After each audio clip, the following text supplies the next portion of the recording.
that are heavily enabled. But as you said, Avery, or maybe you intuited to the point that you can only rupture one hero. That is their biggest problem this game. I'm not memeing. Yeah. He's good against all 3 cores, so you got to pick somebody, right? Yeah. And you can't pick them all. Maybe he's just going to end up rupturing himself. Out of frustration. I mean, there's very possible that we get a Lotus Orb on Pango, right? It's a great Lotus Pango game. So he might end up rupturing himself. You're right. Where did the Blade Mail tech versus Bloodseeker go? Now that we're seeing Bloodseeker back in the meta, we've seen a couple Bloodseeker-like in matchups. Where's the Blade Mail run it off? Where'd it go? Is no one man enough anymore to do this? I mean, he is going like Radiance first on Bloodseeker too, so his HP pool is rather low. Exactly. Maybe Amar will do it. Maybe he'll go Blade Mail and then into Lotus. So he is okay with being ruptured, and he's okay. Well, no, because there's 3 good rupture targets, so they all have to go Blade Mail. Because if only one of them does, you just don't rupture that guy. Well, no, the point being is he has Blade Mail for himself, and he has Lotus for other people. But you still need one more, because that's only covering 2. Okay, all right. You can get a second Lotus. It's not like you're going to be showing all 3 of your cores in the same distance against Bloodseeker, and it's like 3 different doors. Which one are you going to choose? I mean, honestly, rupturing Huskar is pretty useless as well, so yeah, you're only looking at 2. Well, but yeah, I think GPK is going to have a miserable time here. He does the tree plant, which is only really clever and cute when you're trying to prevent that final hit from coming in. As it stands, it doesn't stop what is currently happening, which is Malrine is running at him. So Godspeed, GPK. The one thing this Huskar will do is it'll make the... Okay, well... double kill for crit to start out the game. Man, people just don't care about these couriers. I was about to say, it should make Pure's lane better. As bad as GPK's lane's going to be, the Huskar getting himself low should help the Bloodseeker lane. So it's not a completely one-sided laning pick, but yeah, this Shaker's going to have a lot of ground to make up, put it that way. Yeah, okay, so he has a very free lane, but how is the Bloodseeker's lane? He's got a Lich versus Shadow Shaman Pango. I know you're a big Shadow Shaman fan. Huge. I've been playing a decent amount of Shadow Shaman in pubs. I feel like it feels pretty good. There are some heroes that it's just like, okay, I never get to use my passive against the foul play deal, but all around, I feel like the hero's in a pretty good spot. I think this hero's strong. His lane's not weak at all anymore. His issue is, honestly, it's the itemization, in my opinion. It's not really the hero. It's just what do you build on him to be useful. Snaking, first blood on the table here for Save, and he does manage to get it. And thanks to the Aphotic Shield, they can get a double kill. Save walks away with a huge amount of gold off of a first blood and 2 kills. He is... I wish he would do the taunt. That's just a big misplay. Gold. Big misplay from the King. Dropped his crown or something, because he was out in no man's land. There's no way Zeus should die first on this lane versus... it's a triple melee lane out of the 4. He's the only ranged hero with a really strong stat line. Well, they run it right back to try and kill Miro, and they will be able to get him with the blood grenade, it looks like, or the hots. That's honestly another bad death. Like, you're just giving the momentum straight back to them.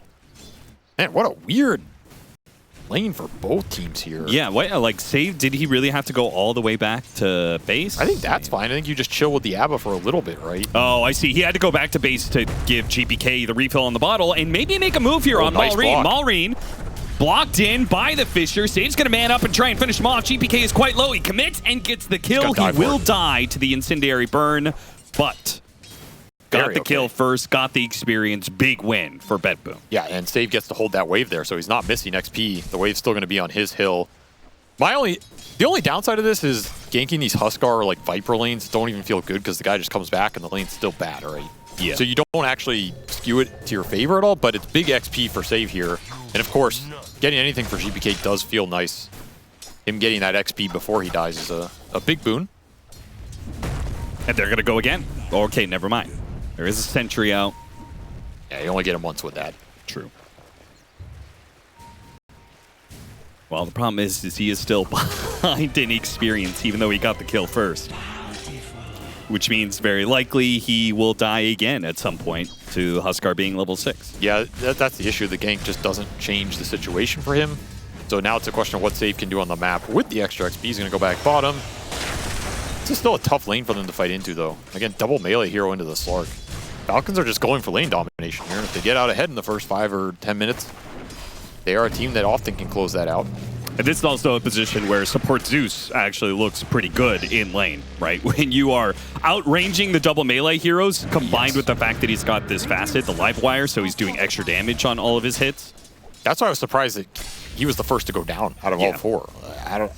That just should not have happened. Well, it's like you were talking about. It's too good of a Bloodseeker game. Maybe it was too good of a lane for Zeus. And, you know, when you're in too good of a lane, you overplay it, get too aggressive. I mean, there's some truth in that. Like, people don't like to talk about Falcons' weakness because they've been dominant for a long time. But when the meta is too good for them, it turns bad. Is the meta good for them? Crit gonna be in some trouble here. No, he still has the foul play, though, so he's not gonna die. They do have the extra movement speed on Pure, but he doesn't want to commit and wrap it around. On the other side is Snaking. They're both quite low here, both the Bloodseeker and the Lich. They need to commit to one or the other. Maybe they can actually get both. The Swashbuckle helps clean up the second kill. Snaking will dive, putting Save on a killing spree. But the important thing is a 2-for-1 trade to the favor of Falcon. Pure was trying to heal off creeps. He had Fairy Fire, didn't even pop it. I don't know if he lives there, but it's very close. Very awkward fight. I mean, that is a fight that you expect this Bloodseeker to clean up with how much thirst he has in this early game. It's got a Swashbuckle. Can Katomi get there in time? He's got him. Sinister Gaze pulls him back, stops his TP. That's going to be Amar hurting real bad. Miro is left alone in lane, though. So the downside for Falcons, Amar's going to have to run back out to lane, but Miro likely to die, and even if he doesn't die, he is completely zoned out of lane here. He looks... Yeah, Skeeter, mega blocked. He needs to get a hit in order to get the stat. Might be able to get, he gets him off the creep wave. Okay. But, I mean, he doesn't get the experience for it. I mean, both teams will take that, honestly. It's really good for Slark, and I mean, Miro's in a 1v2, so yeah. What do you got? What do you want the guy to do? These lanes are just kind of crumbling. That BetBoom team here is... You got to win at least one of them. Convert something in this early game to your favor so you don't feel super far behind. I guess the Bloodseeker's doing okay still. That was the one lane that was pretty safe for them. But the tower pressure is going to start to ramp up here. Wisdom Rune Steal would be amazing here. That would absolutely let you fight into this mid game even though your Shaker's behind. It would. And I think he gets it kind of guaranteed unless you get just the perfect lightning bolt timing. But now that he's got the sentry out, he's going to spot save. Amar is going to help back this play up, so no Wisdom Rune Steal. Pretty hard to steal this rune against Falcons, I think. They tend to protect it pretty well. We do have level 6 on the Huskar, so expect GPK to either bait out a situation where the Huskar goes on him or he just jungles, trying to get his level 6. Crit is going to be gone on inside the triangle as the foul play goes off, but they still have the damage thanks to the Frost Armor that goes out. Snaking will try and help them get a return kill, but now they're out of stuns. I mean, you only got that lightning bolt. Yeah, better use it well. And he misses the bounty hunter too, so now he's out of mana. Save coming back just to be a little bit more annoying. This is so clowny. He has Urn. Could he actually kill him here? Shuriken goes out, but he's got the raindrop. I mean, yeah, now that we look at it, their stuns are really limited. Kind of the downside of this Huskar pick as well. You didn't get that control or initiator out of mid, so you are really dependent on, I guess, Shaman Shackle and Lightning Bolt. They have Rolling Thunder too. Well, I mean, that assumes the Pango doesn't get ruptured here, as they are just getting run down with the numbers mid. Can't cluster cluck that. No. I guess he will eventually die. I don't think you want to complete that TP Snaking. Yeah. So, I mean, I'm not too surprised. When you're in that Huskar matchup, you know at some point in time the enemy team is going to try and bring multiple heroes to try and punish the Huskar, and they not only get the Huskar, but they just run down multiple heroes after that. They're staying around. I mean, you have a Baden 6. You have numbers here still.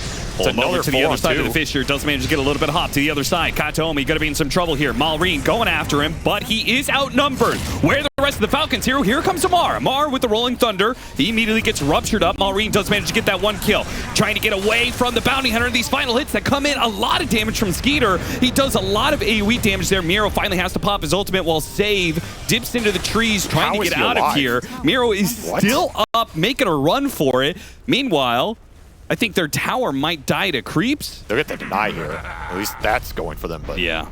Another incredibly awkward fight for Falcons. They lose the Huskar again. Third death for Maureen here in that early game. He just never got to the armlet before they brought the fight to him.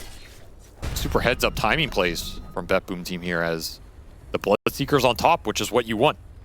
This is a game he can do a lot of work on the fights. You rupture the Pango, you go on somebody else. He's basically 1v2ing the cores. I'll take that. Did this Huskar get enough done in this game to justify the last pick here? I mean, I'm going to say 2 deaths is 2 deaths in lane, now a third one. Yeah, I don't think he got enough done. No. So now you have to just kind of play this game out and hope you can match the scale of BetBoom team, because it doesn't look like you're running them over. I mean, something could shift drastically here in the next 10 minutes, but you're at the 10-minute mark. The early games, the laning phase is over at least, and you're down net worth lead with a last pick Huskar. Somewhere, AUI is sweating right now. Amar, he doesn't actually go down into the river area. Crit is going to come in. Chain Frost bounces over to Crit. Save's going to join him here. Tries to get the stun right before the Rolling Thunder. Secures the kill. 6-11. BetBoom taking a larger lead. Yeah, perfect timing from Save. He has been everywhere this game. 4-0-6 on this bounty. He's crushed. Absolutely dominating and salvaging this early game for BetBoom team. And he's going fast Vessel. So yeah, all this gold, nice. Man, it is going to pay off so well this game because there is no Dispel. I mean, even just the stats that he has right now, 1,200 plus HP. He's going to be on their side of the map constantly, and they may not be able to punish him for that just because he has so much to work with. Amar, meanwhile, not the Blade Mail, not a fast Lotus or anything, is still going to be going the Echo Saber, which is the trend. And Falcons are gearing up to scale all these cores, so they can go late. But we did see the Blink arrive for GPK, and you have all that bounty XP with track already up, so yeah, I could see BetBoom team just try and fight here in the next few minutes. Bring the Bloodseeker in at the end of the skirmishes, bring the tracks in.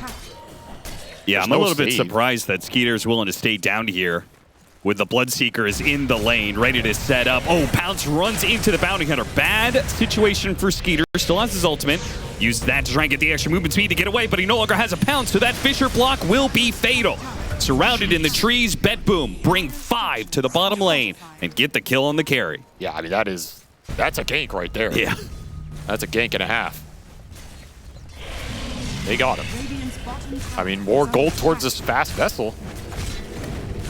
And they are likely to get the tower as well. Falcons are not going to contest that. Yeah, they haven't lost a tier 1, by the way. Yeah.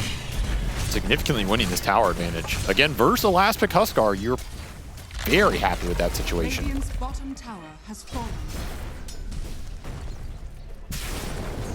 You can get another good fight out of this top tier 1, you're going to be really happy. This is so aggressive from Kataomi. Like, all right, it sets up the Echo Slam, though. GPK comes in, a quick knockout punch to the Shadow Shaman. Now Amar is still going to try and claim these kills. No, but with GPK with an amp damage, he does not want to challenge that guy, and he protects Kataomi from any reversal. That was a beautiful bait. All according to plan here. It really was. And the lead continues to grow here. Falcons do not have answers right now on the map. Having issues getting these lanes out. Like, if you can't get your mid lane out versus a Lich, and that's all you see, you're in trouble. This is also the daytime interval, so Skeeter's not helping you D-ward as effectively or, you know, get a vision advantage. They're just going to smoke the Slark Shaman bottom, but this is, again, a daytime Slark smoke. Yeah, you ran into a hero. Might be able to get him. Fisher to help. Oh, no, it blocked him in. Well, I mean, you did him dirty, but he was probably dead anyway. That was funny, though. It was funny. That's a classic BetBoom team move right there. It's like, I think I can make it, guys. No, you are dead. Pay for your sins. Stay behind. Somebody has to die. Somebody, no. Nobody has to die. No, somebody has to die. Is that where you asked GPK, yo, what happened to Kataomi? He couldn't make it out, guys. I don't know what happened. He got ganked, man. He just couldn't make it. Radiant are scanning. Dive coming in the top lane. Amar, he's got some wand charges to work with. They're just getting poked down. And all the time this is happening, that Radiance for the Bloodseeker is basically done. Yeah. I mean, Pure's going to be a beast here. He has Frost Arm to go with it. Rupture onto Skeeter, but he'll just TP. Still, it's map pressure. You're forcing a lot of heroes back to base here. You're cleaning up the waves. And you have that Vessel for the Bounty Hunter online, so I think any fight looks pretty good for you right now. You need more survivability if you're Falcons. Yeah, at this point, it's just about finding the opening. Falcons, they're going to kind of turtle up, grouping a whole lot of heroes in the same area. Of course, they're getting constant information on Malrine anyway, because he's always low enough that the Bloodseeker's getting vision of him. I mean, that's why this matchup's so nice. It increases your move speed, your vision, your farm rate, just passively. So good. Huskar needs to dominate the early game so he can start snowballing, get Roshan. So, okay, if you see him, even if your Bloodseeker's amped, so what? I'm playing a faster game. This game has not been faster. Yeah, look how slow this move is from Falcons trying to get this safe lane tower, but they are going to get Miro in the process. I mean, the help is coming. Are coming in. It's going to be broken by Amar, so they might be able to get a situation where they outnumber some BetBoom here for a little while. Echo Slam comes out on the side. Malrine is dead already. Gone. Enchant Totem knocks him out. Now they can use the Rupture to counter the Slark as well, so he's not going anywhere, and now it's just cleanup. This game is spiraling fast. At least ATF will get something here, but these are all track kills as well. I mean, he's going to die for it as well. Is this going to be a wipe? They're going to lose all 5 of their heroes, perhaps? The only hope is Crit doesn't die to the Bounty Hunter. Got the track on him. He has another Vessel charge. Yeah, he's got him here. He's got to grab him. That might heal him enough to keep him alive, but at the same time, that just means another Shuriken's coming his way. All 5 heroes of Falcons die. Couldn't even get... I mean, I guess the safe lane tower did go down, but... That is a brutal gold loss. 3K gold in the BetBoom team's pocket there. As the tracks rain in, and I mean, we were talking about how fast this Radiance for the Bloodseeker is. That's the perfect fight for Pure. He finishes Radiance, gets to join a fight, cleans up everybody. Oh, no, save. He's got so much HP now. They're going to still jump in, try and take this one. Malrine no Abba with ult. no Echo Slam and no Abba ult. Yeah, BetBoom get a little over-aggressive while ults are on cooldown. That was very greedy. They almost lost GPK, too. I mean, he ran in there with half HP, no ult. They also almost got blocked again on that thing. They were all body blocked next to a fissure in that little choke point. Yeah. Own worst enemy right now. Like, look at this clump. What is happening?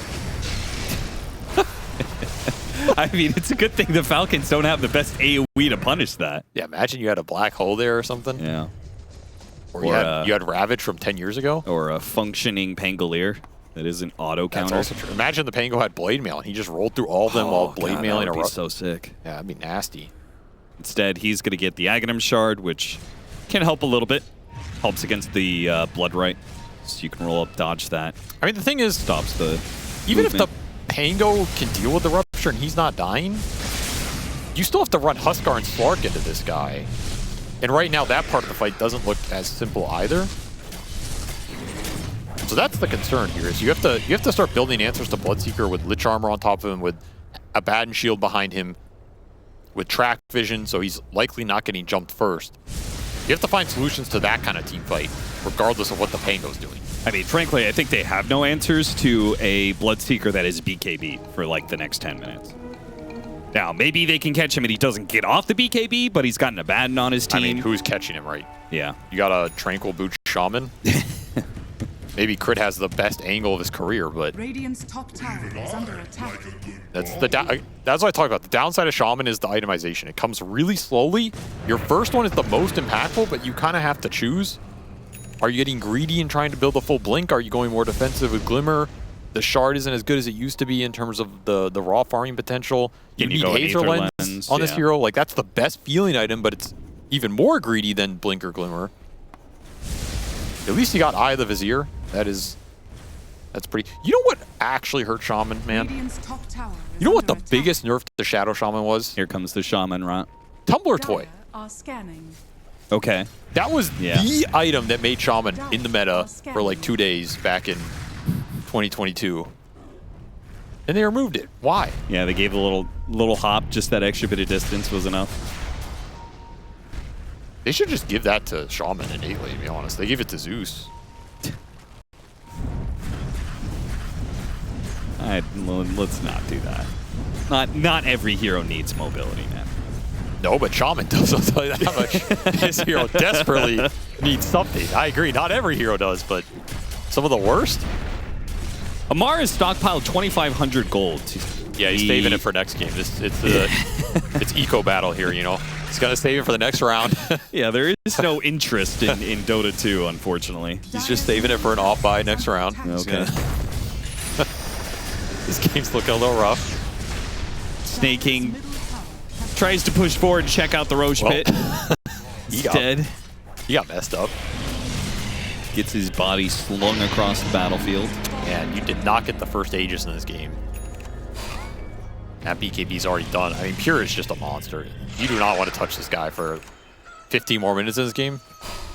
I think that's ideal if you're Falcons. Just split the map, push the side lanes in, TP out if they try and catch you. It's full rat mode from here. Is No Amar way you going take a Lotus? 5-on-5. Radiant's top tower is Like, under attack. he saved up 3,200 gold at this point. Like, I mean, I don't even know, dude. I think you have to just play to scale. oh, we didn't get it off the Rolling Thunder. Gets off the shield crash, though, and all the creeps did die, so there's no Chain Frost bounce around. He is making a run for it with the Rolling Thunder. He still has his TP. He'll be good. See, that's the kind of play you need more of. Ratting this game out, getting them to overcommit. You're getting the other 2 lanes in. You're getting a lot of farm. You're winning the net worth right now. You mean the 30-second window? But imagine you do that 8 times in a row. Now you're looking at a, Dire's you know, middle tower is under 4-minute attack. window. Yeah. Falcons are going to do their classic, put 3 cores on 3 different parts of the map. Hey, look, net worth lead just went to 7. In fact, 8. I mean, you know, you can't keep it up all the time. Dire's courier has been killed. Yeah, what are you laughing at, Austin? Nothing. It's you know, the first day of DreamLeague. Yeah, we got a long league ahead of us, Austin. Long league, indeed. Can't blow it all on day one. Rupture on Skeeter. He's immediately going to pop his ultimate and stay out of the blood right. But he does have his shard, so he can replant and stay here for a little while longer. Malrine is going to try and go for the kill on Pure. That's obviously not going to work for him, though. Smashed in the face. He really did get smashed. Bloodright goes out. It'll hit crit while he chases after Snaking. They'll collect both support kills.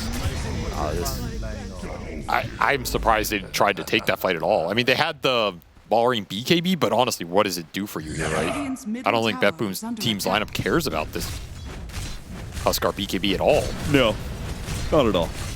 They have the physical damage. Falcons do not. Radiant structures are fortified.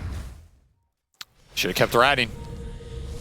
All I have to say about that one. These 5-on-5s are not favorable. Also, your team fight is just not that great. No, it's pretty bad. Like, you're going into Shaker or Lich with a bounty who can scout and Abaddon who can frontline. There's no way you're really getting a good target to jump with your Shaman Zeus. You don't have the AoE to punish a clump. Yeah, the only way, you really enjoy that one. The only way that they could possibly ever win a team fight is they have Rolling Thunder and Rupture is used on somebody else. And Amar didn't have Rolling Thunder for that fight. And you gotta catch heroes before they get spells off. Yeah. Like, that Rolling Thunder has to hit 2 or 3 heroes. Your other cores commit, you pop BKBs. I think the Depth Shroud will also help here. I don't know. You need more damage, man. Dire are scanning. Ag's done now for Pure. They're going to take your Tormentor. Or will they? I mean, maybe this is that Rolling Thunder opportunity. Oh, okay, they know what's coming. Or do they? I'm pretty sure they do. Or Rolling do they, Thunder does Austin? hit the two of them, start things off. Immediately the Rupture goes out, but he's already stopped it, and they commit for the kill on the Bounty Hunter. Backing forth into Pure here. Another shield crash, roll up. Yo, look how Pure's doing actually it. a little bit low. There goes the Echo Slam to finish off one. And Skeeter gets down to about half HP. Sees a lot of heroes that are low. Pure's running around like a maniac. Finally loses his Aegis. Do they have the control? Crit's ready to go, but so is the Abaddon. So Crit has got to wait out the Aphotic Shield, wait out the Blood Right as well before he gets in the disables on to Pure and finish them off. They That's get so that kill, close. trades off their carry. Now Snake King goes for more. He's completely out of mana here. Yeah, just no chase potential, but that is a great fight for Falcons. Taking out the Bloodseeker twice. No easy task. And you look at these damage numbers, it's all Pure versus Maureen here.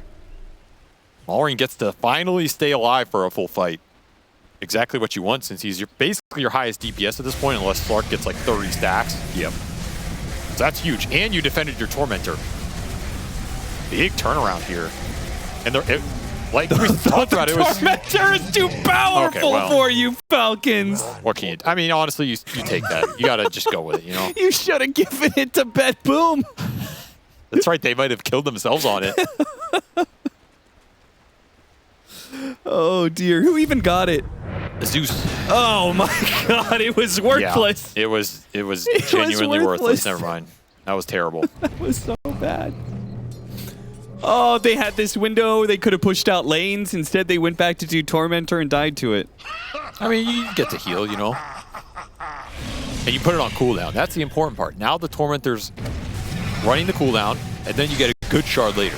Yeah. Which shard is that?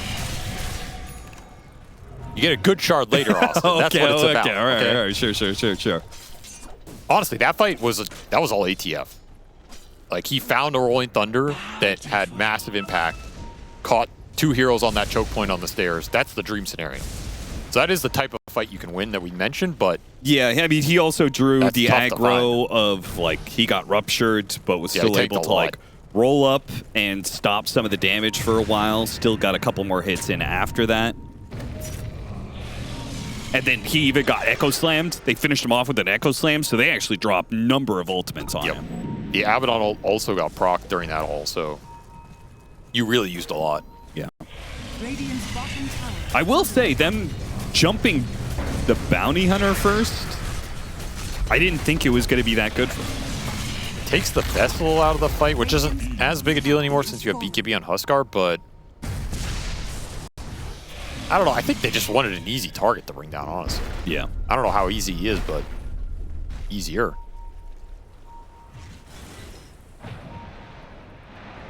Well, some life for Falcons in this game. A little bit. You're pushing towards them shaman items. That's all it's about, you know? Yeah, he's got the Glimmer Cape, and there is no Glimmer Cape on BetBoom, so... That's true. And according to everything I've heard for the last week, that means they're auto win. Yeah. If there's no Phantom Assassin in the game, then it's all about how many Glimmer Capes. Radiant's bottom Well, how many All right. Glimmer Capes Under equal attack. Phantom Assassin? Too many. You need like 6 Glimmer Capes I mean, to that's make one doable. Phantom Assassin. Put one on your Are courier. scanning. But your courier can't use it. It's still intimidating. I don't think it is at all. Enemy's going to be thinking, what are they doing with that one, you know? Then their mind's on that, and you jump them.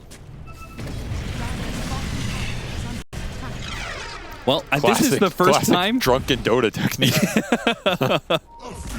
First time in 20 minutes, I feel like, that Falcons has been on the enemy side of the map. They pop Thunder God's Rat to get some idea of what BetBoom is up to. They see them all around the mid lane.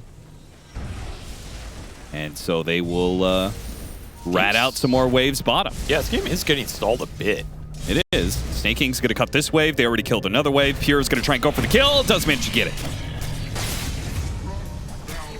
Radiant are scanning.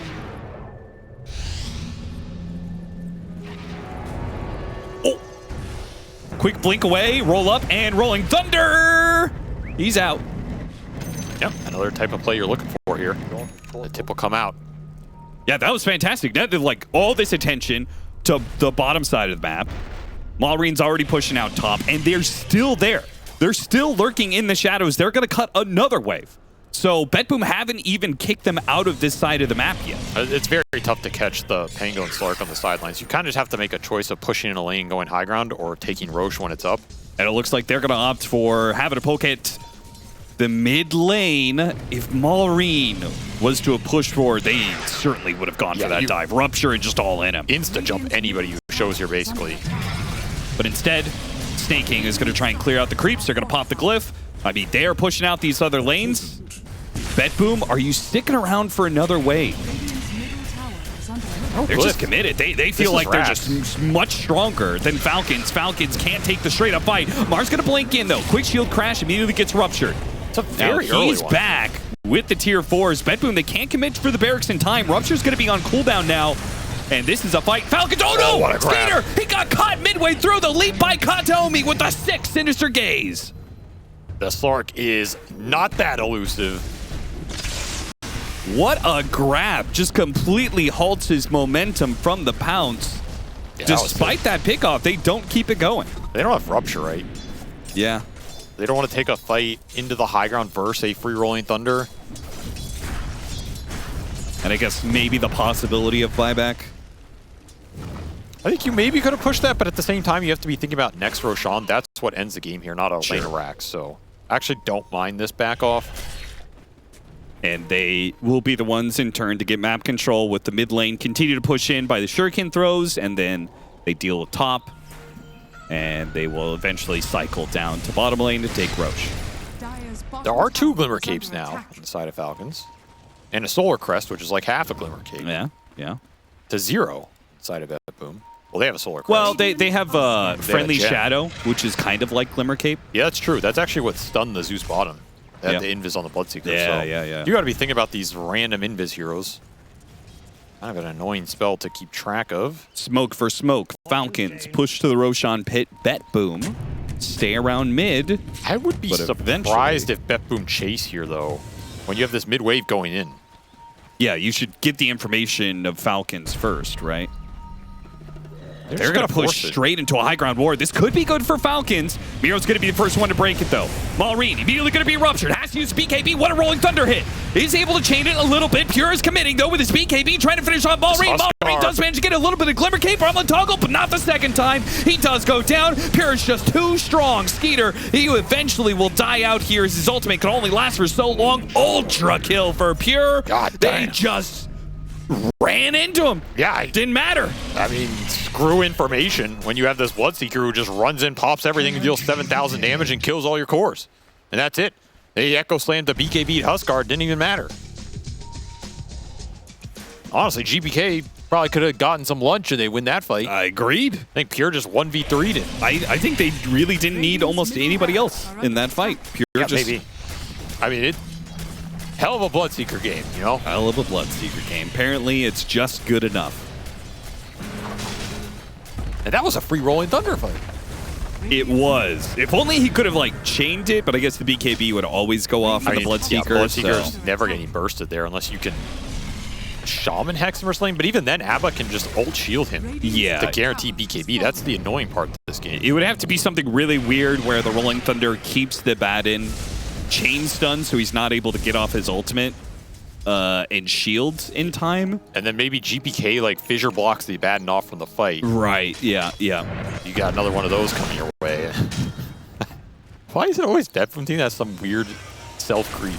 You remember the Toronto-Tokyo egg? On Nightfall in the previous version? No. Oh, We put the Ursa in the egg. Yeah, that was a bad one. It's always That was this real team, bad. man. I mean, to be fair, BetBoom's usually the one to die to Tormentor. This time Falcons That's did true. it, so. Well, that's because they fought him off of it. They Right. fought for the right.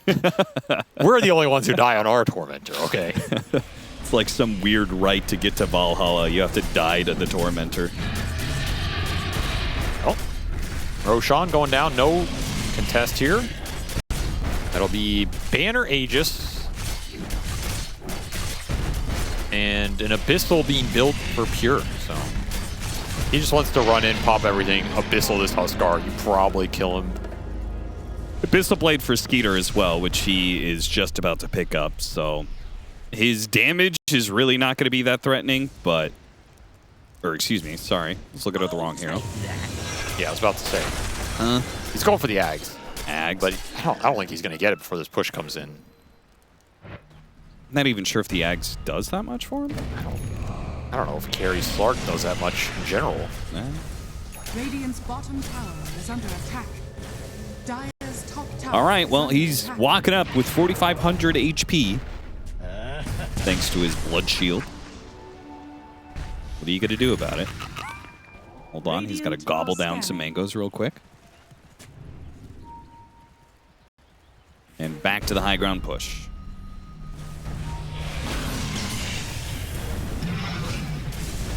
Banner down, Falcons no way to really hit it. Crit trying to stall, but at this point in time, it almost looks like Falcons is maybe just going to give this up, try and slow them down. Nero's going to commit. Harpoon gets the grab on Malrine. Glimmer Cape trying to back him away. Pistol Blade commitment. Echo Slam goes out. They cannot stop this. Yeah, okay, well. If they want to kill something on Falcons, they can ensure it. Does have buyback here. Saved a lot of gold. And I don't know if Falcons, it's doing a lot, but they brought their heroes back. Both Amar and Skeeter were out in the map farming away. They're back now, so kind of got to take the fight. BetBoom will just keep pushing.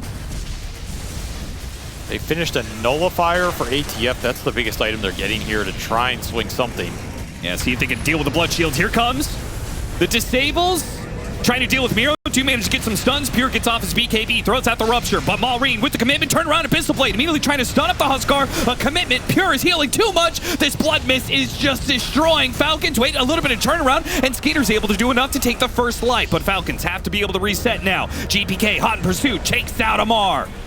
One final swing. Now a pullback from Kataomi. And here comes Pure just to wreck through Falcons and take him out of this fight. Oh man, that Bloodseeker was way too good in that game, and if you don't snowball those lanes off that last pick Huskar with some cheese, you end up in these team fights that are Question mark?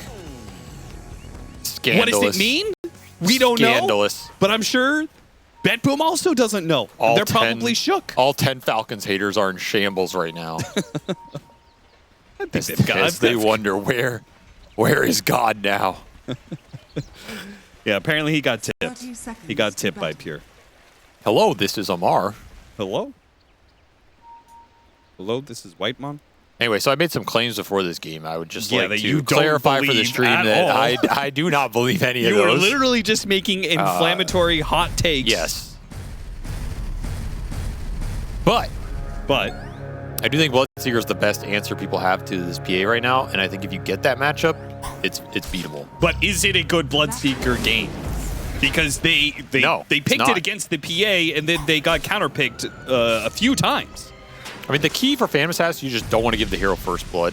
Okay. That's like the biggest thing, right? Okay. So step one, you don't give the hero first blood. You All don't, right. you don't lose the rune battle and go into the lanes behind, because she's just got to take that advantage. She's going to compound it into a really strong lane. Second step is you really don't want to lane into this hero when she has Warlock behind her.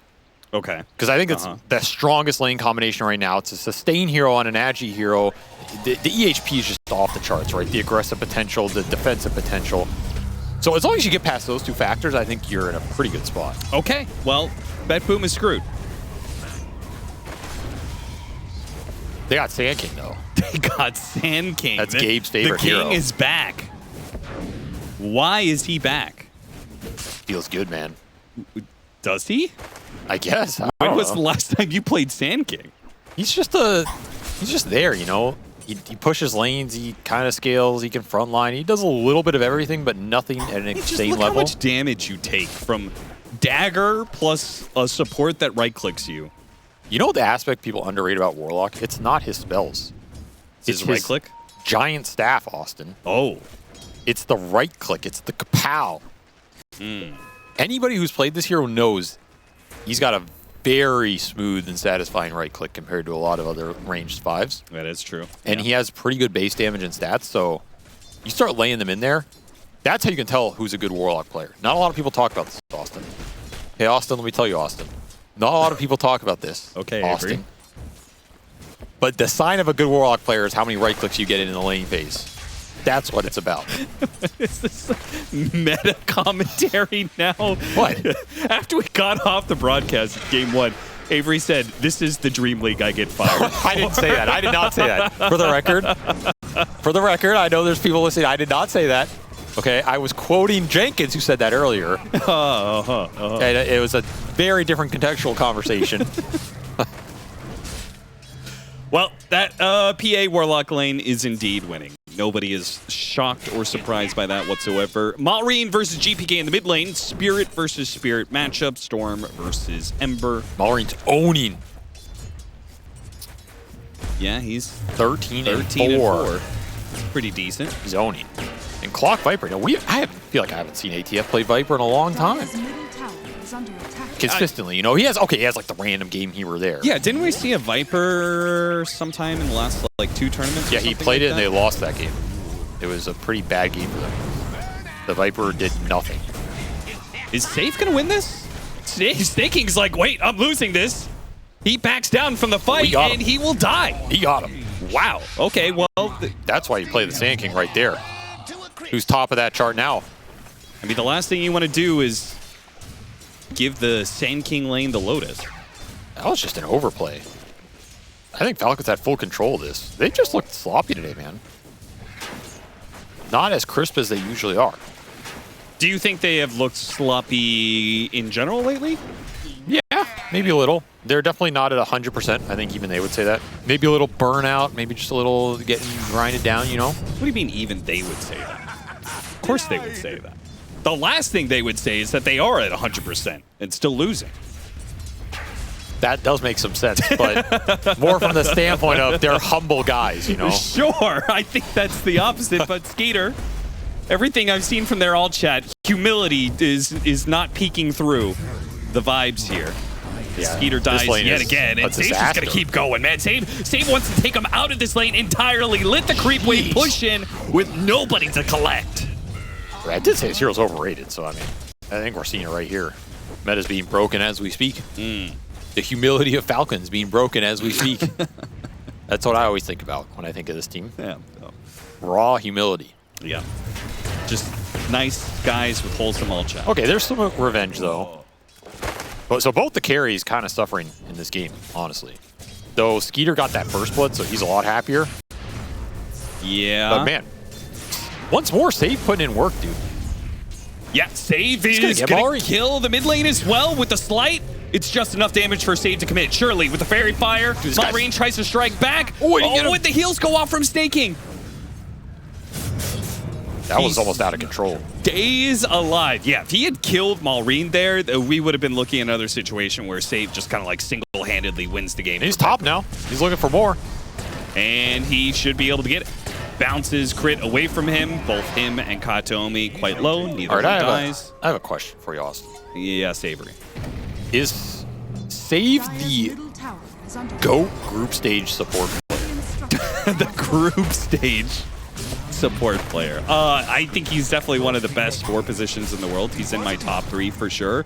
And typically, BetBoom does have some stronger group stage performances than anywhere else. So yeah, I'll back that. Okay. I don't believe in that. I'm just just getting you to say that. Then who would be? Who's number 1 in group stage 4 position performances? I don't know. I have to think about that. ATF get beat, but he will get the revenge first. And Pura is getting a little bit low, as is Kataomi. They can 2v3 this. Oh no! BetBoom, you went to the wrong lane. They tried to help out their safe lane, and all it did was just feed Amar. There goes the GOAT group stage player. He's down, Austin. There he goes. I cursed him real bad. Dire's middle tower is under attack. No. Maybe just a little, maybe feeling himself too much, you know, like I can go anywhere and gank anybody. That Viper, not an easy game for the bad early. Now he's going to go back to what was going well, which is just kill the PA, man. Kill the PA, but now Maureen is level 6. Now this is going to go terribly. Oh, my. Well, I really just completely ruined this guy's game. I'm sorry. I would like to make a... when Save retires in shame, Don't say we're going to go dude. back to this moment right here where Avery single-handedly killed his career. That cannot be on me. No, I would like to say a formal apology because obviously something went horribly wrong here, but I'm not going to take responsibility for 6 months from now. That's way too much. Amar, slow down. Fighting for the Wizards Mr. Maroon. Katomi gets the jump away. GPK here to collect on the kill. Katomi's definitely going to die, but can they get the Wisdom Rune? Snake King makes a dive for it. Oh, okay, GPK a little bit off on the timing there. Yeah, that was actually not really close, but he got out. Here is going to die in the return. Skeeter making one of his... I mean, this guy does these rotations so much, man. I mean, he the just bot gets lane, out of the safe lane. If it's a hard lane, he just goes somewhere else and kills somebody. I mean, honestly, it's not looking so bad for Falcons anymore. They got 6 Grimoire charges as well on the King here. So this Warlock's basically already 6. Yeah, why is he, I mean, holding on to it? Well, you hold it for when you want to pop it, you know? Yeah, but doesn't everybody just pop it to get level 6? There he goes. Pops it. He's level 7. Yeah, he's about to drop a Golem on Pure, who just came back. He's still not level 6, by the way. He's back in the lane. Crit's going to challenge him with Battery Salt, and here comes the Golem. Dive after him. Skeeter can collect on the kill. Katomi will get away through the gate. This game is wild. This just feels completely chaotic to me. Like, there's no structure at all in this game anymore. It's just everybody making moves, looking for anything they can. It's like a pub game or something. Like, someone's about to be reported. I don't know who, but... I mean, probably Miro. This is actually a pub game. Your carry's level 5, he gets ganked by level 7 Warlock. He reports his off lane. Like, what happened down there, dude? He's just pinging Warlock's level over and over again. Yeah, you almost never see that in competitive. Well, that's the Warlock advantage right there. Miro has stuck it out in the off lane and is chipping away at this tower, so as much as BetBoom lost in the safe lane, they will get something in return. Yeah, it's still fairly even net worth-wise, but it doesn't feel like BetBoom team got the momentum they wanted. That was pretty cute. Snaking sent his Golem through the gate to try and clear up the creep wave bottom, which he did get it. Tower still dies, so. I mean, he's having a great game. Old Warlock here. I mean, he played NA his whole life, so he's used to being level 7 when the carry's level 5. Yeah. So he knows exactly what to do in that situation, you know?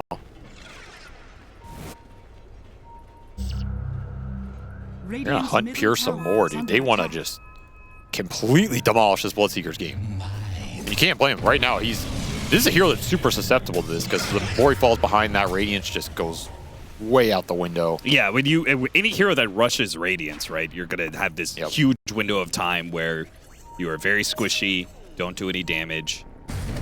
And BetBoom have the read on the situation, may still die from it. If the hook shot had landed, they could have gotten the kill, but it doesn't. They're still going to make a dive for it. Underneath the tier 2, Fatal Blunts is on all these heroes. Miro from behind. 2-man stun. Not good enough for a kill, though. Throws out the epicenter. They'll chase down Amar, but the 2 they initiated on do manage to get away. Damage. Man, Pure was ticking low. That was a sick bonds, but Falcons unable to capitalize. And yeah, the missed hook shot plus the missed jump. That's just a tough go. I'm kind of surprised they forced it like that. This Sand King is still having a really good game here. Yeah, he's pretty far up at this point. Yeah, you got to respect the damage he can output. He's going to continue to farm pretty fast. So that's going to be the big hero of concern for Falcons and the hero for BetBoom team to try and play around in these fights. I mean, the fact that he came in, got a 2-man stun with level 1 Burrow Strike. That feels good right there. Yeah.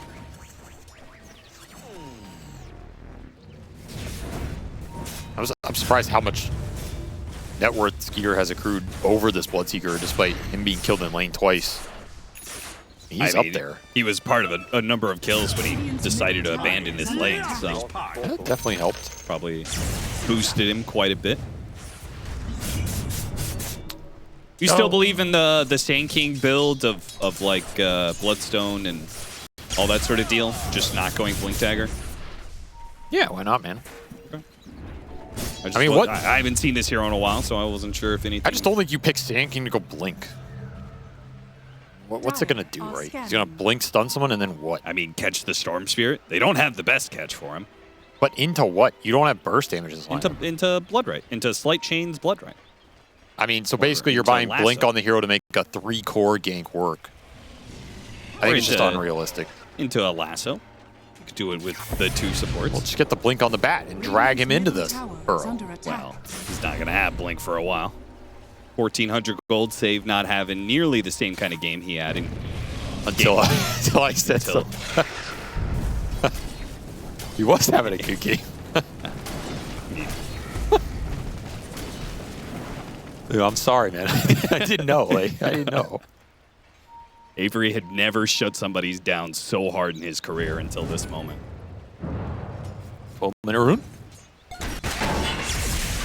Hook shot into Chain Stun, not quite. That's a tough Malrine kill. not able to get the grab. Both spirits are going to have a lot of freedom in that regard.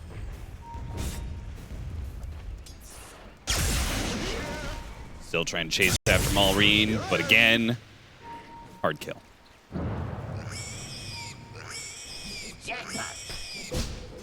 still kind of curious what BetBoom are hoping to scale into. I think it's another reason to go for this Bloodstone on the Sand King, because your scale doesn't look amazing here based on the fact this game is a way worse Bloodseeker game.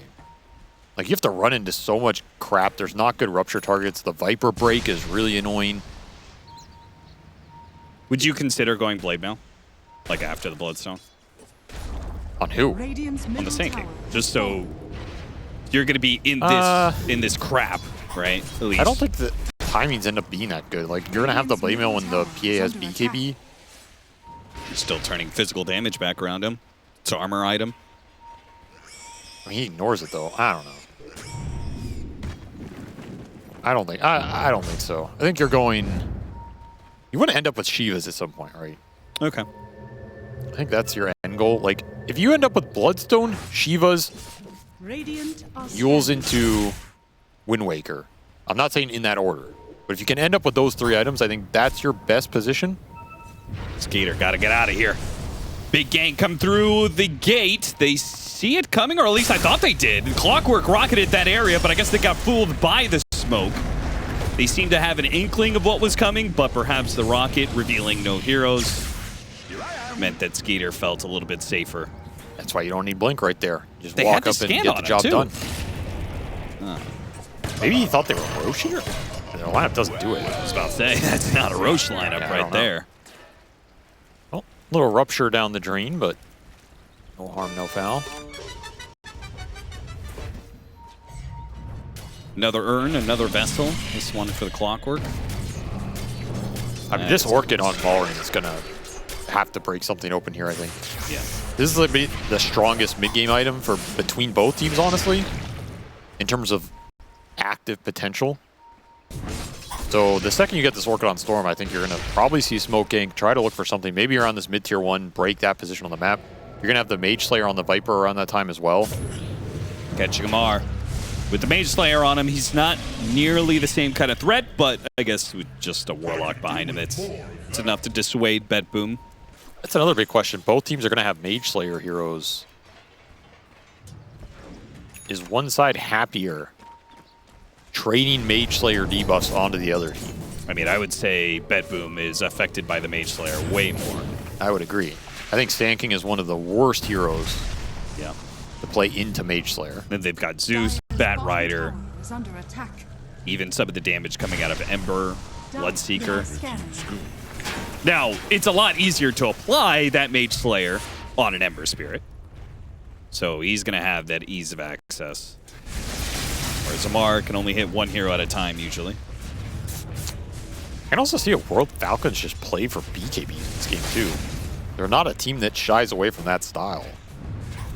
Like, just get triple BKB up and run it into this BetBoom lineup, and you're looking at basically 4 spellcasters plus a Bloodseeker is a lot of magic damage. Yeah, if they can't do enough damage with the other 4 heroes, and they have Viper with Viper Strike to break the Bloodseeker, like, Bloodseeker can't ever commit. Exactly. So it's just all magic damage. That mid game looks tough. I think you can go later than that for sure with the Sand King Ember, but those mid game fights can be tough. Falcons might just be okay stalling out this game and gearing up for that. Yeah, they get those BKBs, they continue to stall, that eventually PA wins the game, right? Well, depends how you rate this hero. I rate it pretty highly, and you've got a Storm Spirit to help set it up. They're going to jump Skeeter, though. Got the lasso on him. He is dead. Falcons, we'll see if they want to try and still protect this off-lane tower. This is Bloodstone, Sand King, Bat Rider, Blink timing. So this is when this lineup's really strong at starting fights on their terms. Cannot give them pickoffs like that. You want to just maintain the status quo here. Falcons bringing numbers up here, but only has anything aggressive to do. Do you really want to dive into the Sand King who's got the Bloodstone? I'm sure they would if they knew where Pure was. Pure is currently farming up the triangle, far and away from this fight. Yeah, he's just trying to get his Radiance online. Katomi, see if he can hop out of danger here. He will. No problem. Crit has not found a lot with this clock in this game. Been a slow game for him. Yeah, it's not a great clock game. Like, he can't lock any of these heroes inside of Cox. I think they kind of expected it to be a momentum-based pick off this Viper lane. We've seen them dominate this lane combination in the past. So if the clock had a lot more speed in this game, you can make more moves, but Dire's middle tower is under attack. didn't end up panning out exactly. Yep, Radiant's BetBoom top tower up is under 2K. attack. Currently forfeiting their mid tower. Dire's middle tower is under Though I guess they're going to give up the Zeus on top of the tower. Nobody else in BetBoom had any plans to defend this. Dire's middle tower. Which is a little bit farming. surprising to me because, as you said, they have had a window of sorts with the Blink Dagger. But I guess the big team fights may not be their advantage. If the Sand King's alive, it is. If the Sand King gets bursted or hit with Mage Slayer early, it's probably not. Yeah. They're just looking for the pickoff right now. They're hunting bottom, waiting for somebody to come back for Falcons. No one is biting the bait right now. Now it's a party. Dire's middle tower is under An attack. interesting map position. It feels like you're supposed to go Roche here, but I don't think you can yet. Yeah. So maybe you just push this top lane in and smoke through the gate. I think you still want to keep looking for plays with the Storm when this Orchid is good, because the defensive items are going to come in here. You already have the Yules for the Ember. Glimmer Cape is done for the Sand King. So there's two big ones on the cores. You're going to have another Glimmer on the Zeus. Yeah, if you've got Golem, does feel like you should be ready to rock. Thunder God's Wrath is going to be used, and BetBoom going through the gate. Try and set up here. Pure's not joining them. Pure is continuing to farm. I think he recognizes that he is countered heavily enough by the Viper. He's going to have to play a slower Bloodseeker game. Especially with his early game. It was the roughest. That's true. I mean, he's just recovering. I don't know. This doesn't feel great for Falcons. You went this Orchid Storm and you're just trading farm on the map. Okay, here's that smoke. So BetBoom went into top. Now they get to smoke onto them. Could be nasty. See how this breaks. Amar. He pushes forward. They get the jump. Spots the Zeus. Chains on two. BetBoom want to try and make a play off of that one. Miro thinking about the epicenter, but he gives up on it. But maybe they've lingered too much, though. Nobody getting caught. Storm not really having enough mana, though BetBoom are still sticking around. Pure just found a double damage in the river. Maybe they thought they could fight off of that one. Instead, it turns out they're just going to give up another hero. I thought maybe you would try and connect to that, but they're just going to bail on it. Good luck save. I think luck will do anything for him. And he led them right to the Tormentor. This is very efficient for Falcons. Not the greatest shard again, but Crit's game just got a lot better. Shard plus the Vessel. I mean, I'll take Jetpack over the Upheaval buff. I really hate Jetpack, to be honest. Why? I think Jetpack is one of the worst shards in the game. It might be What? the most overrated shard, actually. What? Genuinely might be the most overrated shard. What crack are you smoking? You can't say that. I can say that. If you're going to make those kind of statements. I'm not saying it's trash. I'm just saying... You said it was one of the most overrated. Yeah, because I think people rate it incredibly high. Do they? Yeah. I think people think it's just kind of like a medium tier. Listen, Austin, you're not in the same social circles I am. Oh, yeah. I'm What talking social circles are you in? I'm talking to a lot of TI winners on the day-to-day, you know? Yeah. And that's all these guys are telling me. That's all they're telling me is, yo, have you seen this Jetpack? Have you seen what this is doing in games right now? And I'm like, I don't know, man. I think it's a little overrated, you know? All right. Look, I didn't want to bring it up on stream, man. You know, I don't want to go into like social circles when we're live, but you put me in a corner. I had no choice. Yeah. You were talking a lot to Liquid, I guess. No, they're not in that social circle. No, they're not those TI I'm talking about the real TI winners. Okay, you're talking to Spirit a lot. You and your Actually, total I back don't and think I've forth. ever talked to them once. Okay. I'm talking about the old TI winners, Right, you know? Wings, of course. Yeah, like Fear, my man, Fear. Your man, Fear. Yeah, Faith Beyond. I thought Faith Beyond, you know? Not these newer TI winners. Yeah, what do they know? They only won I mean, Dota and these aren't real TIs. Playing against milkmen, delivery boys, you know? Come on, man.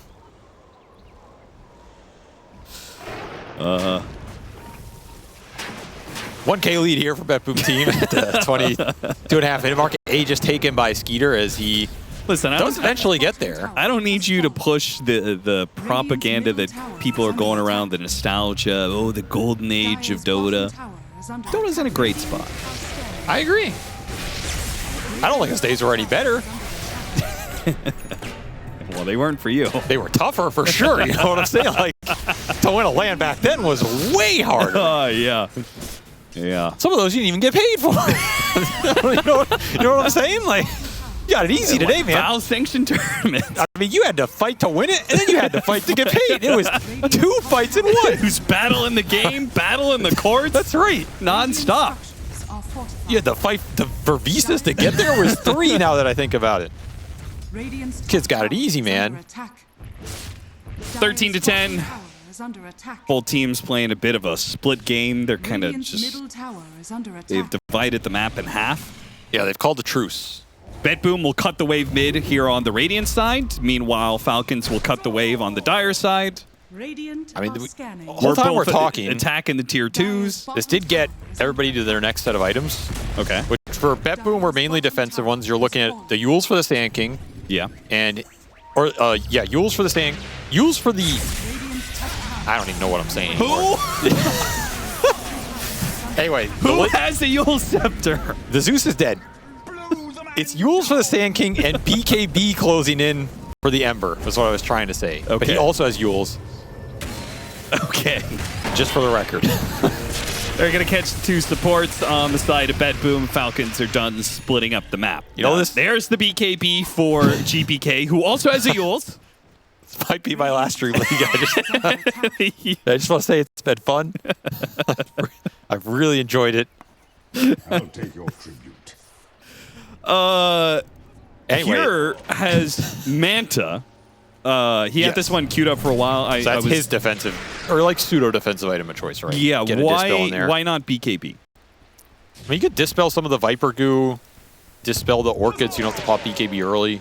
Like, do you think he's Dispel actually going pawns. to try and... There's a decent amount of dispel in this game. He could also use illusions to scout a bit, so maybe he doesn't get jumped. Some soft value. It's a farming item too. Yeah, like Radiant, Manta, push out lanes sort of deal. Rupture on the Clockwork Here's Goblin. our low. Yeah, they are all in on the Clockwork, I guess. And he's just not dying easy. He will eventually go down and go down hard, but... What about the second life for Skeeter? Falcons are still going to try and fight this one out. Burrow strike. He's just going to get bursted down, it looks like. He jumps over to the side, now gets off his BKB, but it's too late. He's already taken so much damage. You give him a glimmer. He disappears from sight. They no longer have him low enough that they spot him with the Bloodseeker Thirst. Skeeter needs the distance from the Storm Spirit, gets that much. Still blast, Can they chase past the tier 2s? They will not. Yeah, no ward to pop on that high ground, but pretty good fight for BetBoom team here. I mean, that A just did a lot of work. 12,000 damage coming out from BetBoom, and they got 2 supports effectively for it. But starting to see the impact of a team fight where they can just stand their ground in this sandstorm. Very hard to go on Miro unless Skeeter's the one manning up and killing him. And he was just dying twice, so that Sand King gets to have a completely free fight. Yeah, the fact that he didn't go off the BKB was a bit of a dangerous moment there for Falcons. They lost Skeeter there. Yeah, that would have been a huge blow. I mean, this is the PA's BKB, the early ones where you want to get a lot of value out of it, especially versus this Magic lineup. Actually going to go for Amar here, but he is backed by a Warlock underneath the tier 2. Not that easy to kill. Save! Whiffs on that one. Stuck But in the even if he did manage to grab him, he's stuck underneath the upheaval. Now a Cogs on a 2. Maureen's going to zip after that one. Go straight for Miro first. They're going to identify the biggest damage dealer in these team fights is the Sand King. Take him out of the equation and then chase for more. Everybody else from BetBoom, though, is going to get away. That was a sick team fight from Falcons in terms of spell casting. That hook shot hit 2 cores. He went through. One hit the Bloodseeker in the back and then cogged both of them in. Oh, and Pure still dies here. Oh, spotted by the Rocket Flare. Glimmer Cape goes off. He's got the dust for him. He's dead. Cores carry dust. Oh, yeah. That's the lesson you should take from that. I mean, that's why he was there. He's like, they can't kill me. I have Glimmer Cape. Yeah. I've been told I'm invincible by the higher social circles of the TI winners. I don't need to go to base. Guess what? Are you sure these guys actually won a TI? It sounds like they have all the wrong information. He's got the dust. Look at this hook shot. Yeah, that was He got the Ember out of I don't know if that was intentional, but he got him. That fight's just over. The Bonds comes through on all 3 cores. You really have to pay attention to this Bonds if your Dispels are gone. Katomi, he just wanted the Wisdom Rune. Instead, he will find only death. The BKB done for the Viper. Mass BKBs being completed for Falcons. They've got it on all 3 cores. This is that timing where they're going to be really strong in the fight because the Bloodseeker just can't man up versus triple BKB and the Viper break. So you have to kite the fight out, but you don't have the same sort of physical burst damage that Falcons do. So I think you're really dependent on save at this point. You got to land some big lassos or the fight looks pretty good for Falcons if they're just grouped up. They can also just angle towards the next Roshan here, right? I mean, what does your lasso even look like? Because whatever hero you jump and lasso... It's a giant orange ring. Falcons... What? I said, what do you even lasso, not what is a lasso? You said, what does it look like? Oh, okay. Just move on, man. Just move on. Anyway, it's my last dream. You lasso the Storm Spirit. Skater's going to jump off of that. And vice versa. They're just going to commit with their BKBs. You're going to get interrupted by a golem. No, you will burst the guy in the lasso, though, if he gets dragged into Burrow straight. Sure, but I feel like... Okay, that's the hardest one to burst. Okay, they lasso and rupture him. The hookshot comes in, as is the golem. Amar's going to stand, and he will eventually die, but they've done so much damage in return that BetBoom are not feeling good about this engagement. They start backing away to their base. They did trade 1 for 1, but they lost their carry for it. Was that just Sanj and Yasha reducing the lasso timing so Miro messed it up? Pretty sure that's it. Like, he just missed the burrow. Got BKB off on the Viper, and that changes everything in that fight. Sanj and Yasha saving lives. Well, it didn't save his, but winning Status resistance is good. Didn't know. Yeah, Glimmer Cape and Ensign-wise, it's like a plague of the current meta. All over the place, man. I mean, a little overrated, but... GPK thinking about a Radiance. He says, you know, if my Bloodseeker's going to die every fight, someone's got to carry the DPS. Why? I don't know, dude. Would he possibly be doing that? Is it even that? It's not even a good Radiance game. Is it for the later timing of breaking apart Nullifier Butterfly on Ember? That's the but I think right? the thing is, if you feel like you need Nullifier at this point, you just buy the Nullifier, right? Yeah. Because you have a good target. You're like, all right, I need to nullify this guy. I'm going to buy Nullifier. Maybe he is. I'm not even sure who you're trying to Nullifier in this game. Maybe he's going to go Divine Rapier. That would be absolutely Giga Chad. Mm-hmm. I would respect that, actually, yeah. I don't think second Radiance looks too good here, though. Especially when you have so much AoE magic damage. That's all your entire lineup does. Yeah, you don't need more of that. If anything, Hex could be interesting in this game for BetBoom, because then you can lasso someone into this Hex Burrow Strike combination, and they're really dead, right? Like, even this PA is not living through that much single target stable with no save behind him. Sure. Even if Golem hookshot interrupts come through. So I'm not saying the Ember builds Hex, but I think a Hex at some point in this lineup could be a massive deal. This next Roshan looks like it's Falcons. I mean, yeah, This looks really tough to run into. BetBoom know that they're all grouped up in this area, and they're just pushing out the other lanes, taking the other jungle areas. You're also still looking for the Shivas on the Sand King. I named the Bloodstone Shivas Yules, right? Yep. He's almost there. Then he will still get 3-shot by Radiant's Phantom middle Assassin, but tower is under attack. you'll be a beast in that 2-second window. We're almost at Aghanim Scepter for Pure as well. He's got his 20 talent on top of that, so... I am curious if he's just not going to ever go BKB this game on the Bloodseeker. He's going to really have to put this Manta Glimmer to work. Well, he's getting baited on the rune a little bit. Instead, it's GPK who bites the bait. Saves There's around no here. follow-up from Falcons. Yeah, no play. Gem on the Storm will claim another ward. I mean, Falcons doing what they do. They're just farming. They're scaling. They geared up for this triple core scale a long time ago, and they're getting there. So Ag's on the Bloodseeker. It's go time. Well, they're going to see the Tormentor being done, so they know they're going to the wrong side of the map. They're going to hope somebody shows up mid. I mean, do you like fighting into Aegis here? I don't know about this, man. I guess if you just run into Skeeter completely alone, Take that Aegis away for free. Middle tower is under attack. massive Manta dodge on the dagger. All right, they're still smoked here. They're moving away from the PA. They're going to catch some of Falcons separated from their big carry. Amar lassoed up. The hookshot trying to interrupt some of this. He does manage to get off his BKB. Golem's going to be dropped in return, and BetBoom have to retreat now. The Cogs keeping him in a little bit. Meanwhile, Skeeter is fighting Pure. Pure's going to make a run for it. Meanwhile, Miro, he pops his epicenter. Burst strikes onto Amar, but it's just so bad. No Mage Slayer, damage. Glimmer Cape. He literally did no damage whatsoever to the Venomancer. The Sand King Viper. life. That is really the Sand King life. Yeah. Gabe's favorite hero. Just ruined by magic resistance. Do you remember that meta where, well, it's TI. I'll remind you for you. Okay. Sand King was first pick. Yeah.